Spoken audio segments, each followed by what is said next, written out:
There's some fundamentals that we need to discuss, and these are the foundational pieces that we all need to plant our feet solidly upon.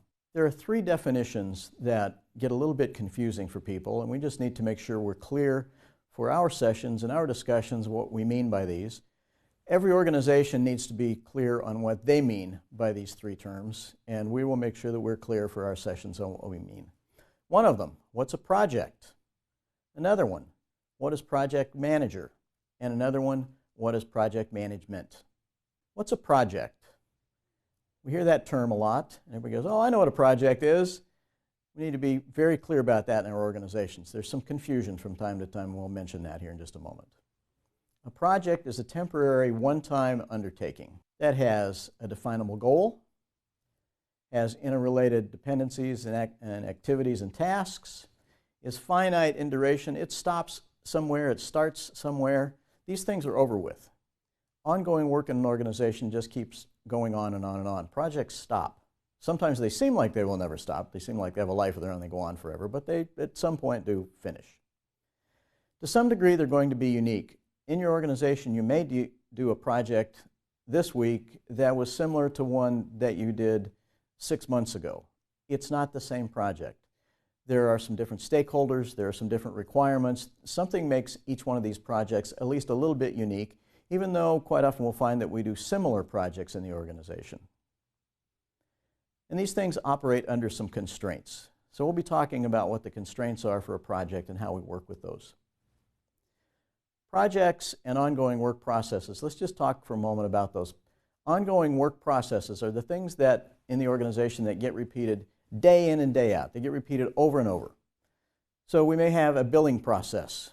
We're going to send out bills to everyone, like your utility company. They send a bill out to you periodically, usually every month. That comes in a form of paper, or most of the time now it comes electronically. But that happens every month. They have a process to do that, to get that bill out to you.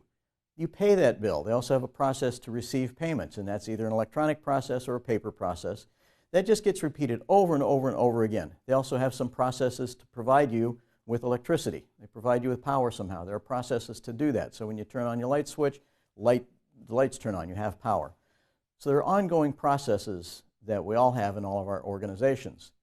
That's not the world of project management. That typically is the world of process improvement.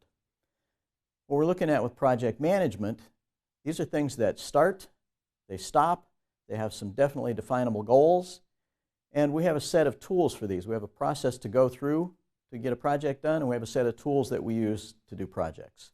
So we'll be talking about those as we go through these sessions. One of the things about a project is the constraints. We have scope, quality, cost, and time targets that we're going to shoot for. Scope, how big is this project? What does it include? Quality, how good does this thing have to be?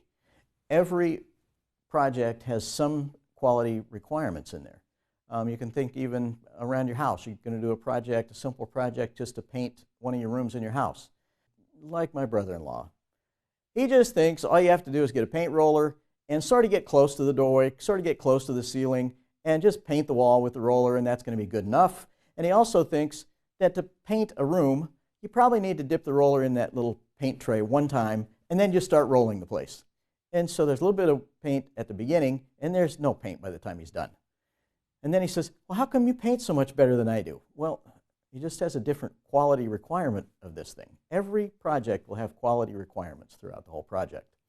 Cost. Once we figure out how big the project is and how good it has to be, then we're going to figure out, well, to do that, it's going to cost this much money, and it will take this amount of time.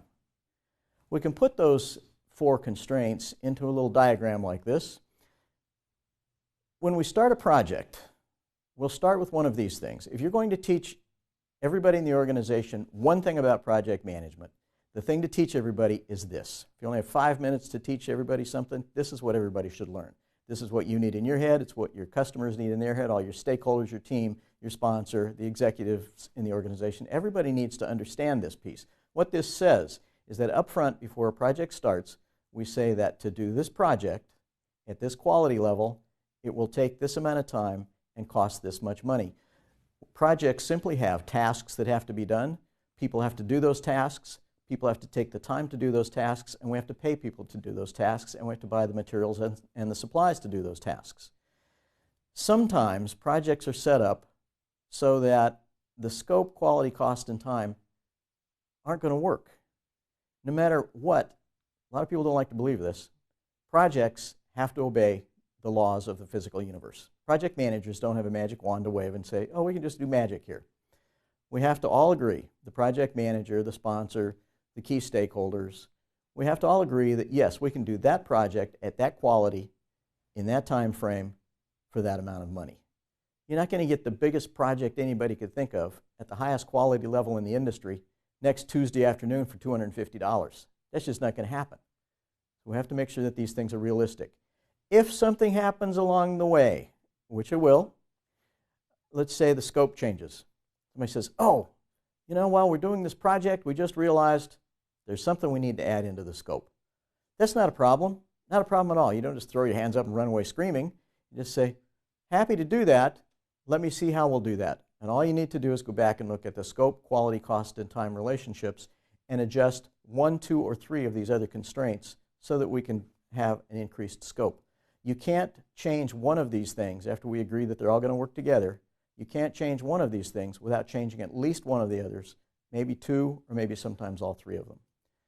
The Project Management Institute is the governing body for project management worldwide. And they have, in their new publication called the Project Management Body of Knowledge, in their latest edition, they've said that instead of scope, quality, cost, and time, we're going to add 2 more, risk and resources, and the diagram now looks like this. If we look at risks and resources, they really are a subset of the cost and time piece. We are going to talk about risks and resources in this series, and mostly we will talk about the relationship between scope, quality, cost, and time.